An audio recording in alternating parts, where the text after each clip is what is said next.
सो hi everyone, अस्सलामु अलैकुम। आज का टॉपिक थोड़ा अलग है, थोड़ा इमोशनल, और हम बात करने जा रहे हैं चटूरी रजनी जी के रीसेंट लाइव सेशन की। मैंने वो लाइव देखी और सच कहूँ तो मेरे दिल में बहुत सारी बातें चल रही थी। एक तरफ मुझे उनकी हिम्मत देख के रिस्पेक्ट उनकी तरफ फील हुआ, दूसरी तरफ उनकी आंखों का दर्द देख के दिल भर भी गया। मैं चाहती हूँ कि आज की वीडियो सिर्फ एक रिव्यू ना हो, बल्कि एक चिट चैट हो, एक कहानी जैसे, जहां हम समझने की कोशिश करें कि एक माँ का दुख, एक इंसान की तकलीफ और एक सोशल मीडिया इन्फ्लुएंसर के चैलेंजेस क्या होते हैं। तो चलें स्टार्ट करते हैं।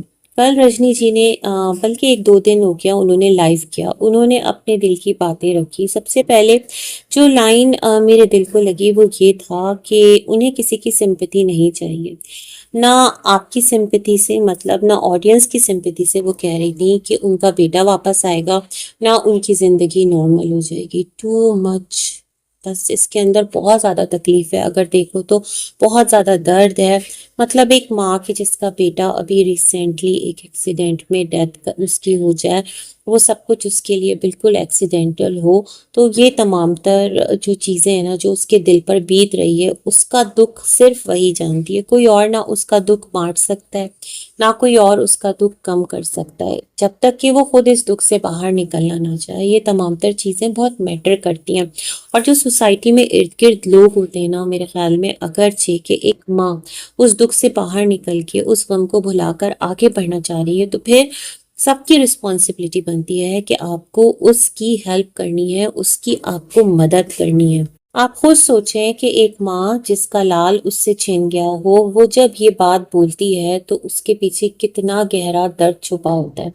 मुझे ऐसा लगा जैसे वो सबके सामने खुद को स्ट्रांग दिखाने की ना कोशिश कर रही है, लेकिन अंदर से वो बिल्कुल स्कैटर्ड है, बिल्कुल बिखर कर रह गई है। सो फ्रेंड्स, हम सब ने देखा होगा जब किसी पर मुश्किल वक्त आता है तो लोग कहते हैं बेचारी, अल्लाह सब्र दे।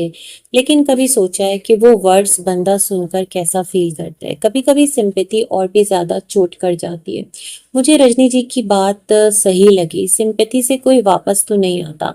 आपको याद होगा बहुत लोग इस एक्सपेक्ट कर रहे थे कि वो लाइव में कैमरा खोलकर रोते चीखते, लेकिन उन्होंने ऐसा नहीं किया। उन्होंने अपने आंसू दबाए, खुद को स्ट्रांग दिखाया। अब स्ट्रांग दिखाने का मतलब ना वियर्ड होना भी नहीं होता कि आप एकदम से अलग ही फेज में चले जाएं, मतलब जो कि एक नॉर्मल इंसान की ना हो। मतलब बहुत सारे लोग इस तरह कर रहे होते हैं कि ना वो अपनी नॉर्मल लाइफ में आना तो चाहते हैं, लेकिन जैसे अभी एक और यहाँ पर हमारे पाकिस्तान में एक सिलसिला चल रहा है ना, अम्मारा अमरीना, उनका भी आप देख लें तो वो थोड़ा मुझे ना थोड़ा सा अजीब लग रहा है। उनके फादर की डेथ हुई है, जो भी मामलात हैं, खैर उस पर मैंने एक वीडियो बनाया है, इफ़ यू वांट आप चेक कर सकते हैं, मैं डिस्क्रिप्शन में लिंक लगाऊंगी। अभी हमारा जो टॉपिक है वो है रजनी जी की लाइफ। और फिर लोगों ने यही कह दिया कि तुम्हें फर्क नहीं पड़ता।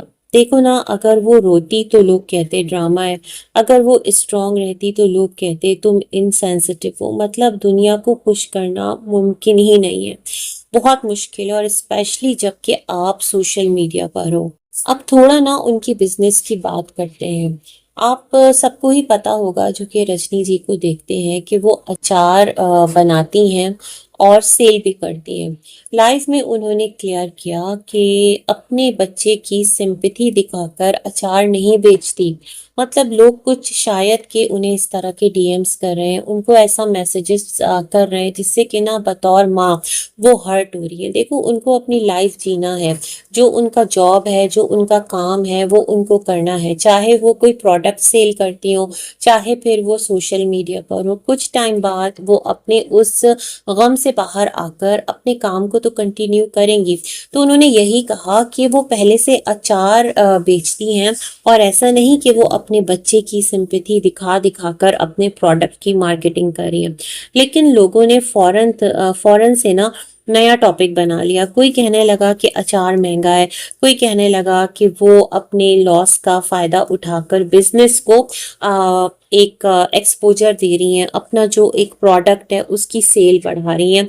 तो ये सारी चीजें कितना इनसेंसिटिव है ना। देखो, क्रिटिसिज्म प्रोडक्ट पर करना है तो आप करें, कंटेंट पे उनके बात करनी है करे, लेकिन डीएम में जाकर इस तरह के कमेंट्स में उनको आकर हर्ट करना ये बहुत ज़्यादा इनसेंसिटिव है आपकी तरफ से और इंसानियत के अगेंस्ट है। मतलब एक माँ की जिसका बेटा इस दुनिया में नहीं है और उसका दिल ही वो गम जानता होगा जिस पर ना ये गम टूटा है। अल्लाह ना करे कि किसी को ऐसा गम कभी ज़िंदगी में झेलना पड़े। और जितने भी पेरेंट्स हैं अल्लाह पाक उनको उनके बच्चों का सुख दिखाए, इतनी मोहलत दे के वो अपने बच्चों की खुशियाँ, शादी ब्याह, बाल बच्चे सब कुछ देखे, है ना।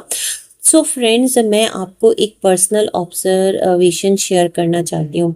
मैंने उनकी वीडियोस के नीचे ना कुछ कमेंट्स देखे थे जो बहुत ज़्यादा दिल दुखा देने वाले थे। किसी ने तो यहाँ तक उनको लिखा था कि तुम्हारी जगह अगर कोई और होता तो शायद वो अपने आप को कुछ कर ही लेता। सोचो, एक माँ जिसका बेटा चला गया और उसे इस तरह से लोगों की बातें सुनना पड़ रही है। मतलब अपनी प्रैक्टिकल लाइफ में न जाने वो कितना एक जो एक गम है, एक फेज है अपनी लाइफ में, वो तमाम तर चीज़ों को फेस कर रही है। और अगर वो सोशल मीडिया पर भी आती है और अपनी नॉर्मल रूटीन की तरफ स्लोली एंड ग्रेजुअली वापस आ रही है, अपना प्रोडक्ट बना रही है, उसको सेल आउट कर रही है और लोग आकर उसको इस तरह के कमेंट्स कर रहे हैं।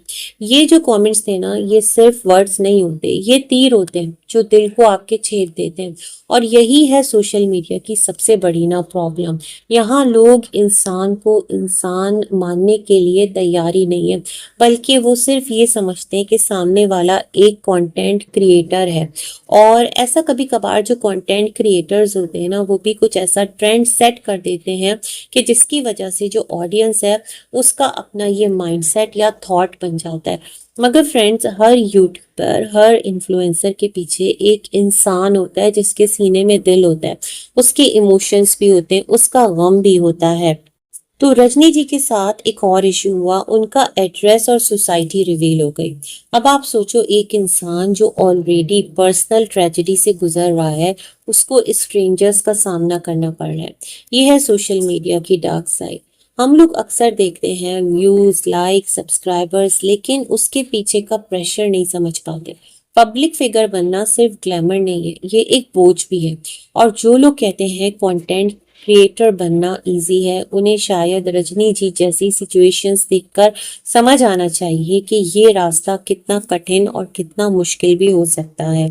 मैं दिल से एक बात शेयर करना चाहती हूँ। जब भी आप रजनी जी को देखते हैं तो ऐसा एक आपको फील आएगा कि उनकी आंखों में ना हमेशा आपको पेन नजर आएगा, दर्द नजर आएगा। उनकी आंखें कहती हैं कि वो स्माइल कर रही हैं लेकिन अंदर से टूटी हुई है। मतलब उन्हें चीख चिल्लाकर ये नहीं बताना कि लोगों देखो वो कितनी परेशान है, बल्कि उनका दुख उनकी आंखों से जो है ना वो रिफ्लेक्ट कर रहा होता है, आपके सामने दिख रहा होता है। और फ्रेंड्स, आंसू सिर्फ तभी नहीं निकलते जब वो गिरते, कभी कभार वो आंखों के अंदर ही जलते रहते हैं और आपको अंदर ही अंदर ना पिघलाते रहते हैं। मतलब धीमे धीमे जो आप हैं वो अंदर से घुलते रहते हैं। बेहतर ये है कि अगर आंसू है ना तो वो बहा लिए जाए, ठीक है, सोशल मीडिया पर आकर नहीं, लेकिन खुद को थोड़ा एक टाइम दिया जाए जहाँ पर आपके अंदर का गम बाहर निकल सके और आप उस फेज से बाहर आ सको। ठीक है, आपका दर्द कभी ना खत्म होने वाला है, अल्लाह आपको सब्र दे। लेकिन फिर भी मुझे उनकी हिम्मत की दाद देनी पड़ती है। एक माँ के लिए अपने बच्चे के बिना जीना ही मुश्किल है, लेकिन वो खुद को स्ट्रांग बना के दुनिया का सामना कर रही हैं। सो फ्रेंड्स, मेरा ऑनेस्ट रिव्यू यही है कि रजनी जी की कहानी हमें एक लेसन देती है। क्रिटिसाइज करो उनके काम को, लेकिन उनके गम का मजाक बिल्कुल भी मत बनाओ। सिंपैथी मत दो, सपोर्ट दो। और सबसे इम्पोर्टेंट, इंसानियत को आप ना भूलो। आपको क्या लगता है, क्या रजनी जी को हेट कमेंट्स इग्नोर कर देने चाहिए या उनको स्ट्रांगली रिप्लाई करना चाहिए? मुझे कमेंट्स में आप ज़रूर बताएं। और अगर आप एग्री करते हैं तो एक माँ का दर्द समझना चाहिए। तो इस वीडियो को लाइक करें और चैनल को सब्सक्राइब करना बिल्कुल भी मत भूलिएगा। और बस रजनी जी को अल्लाह ताला सब्र दे और किसी के साथ भी इस तरह के जो मामलात हैं ना वो ना हो। अल्लाह पाक हम सबको अपने संग में रखें।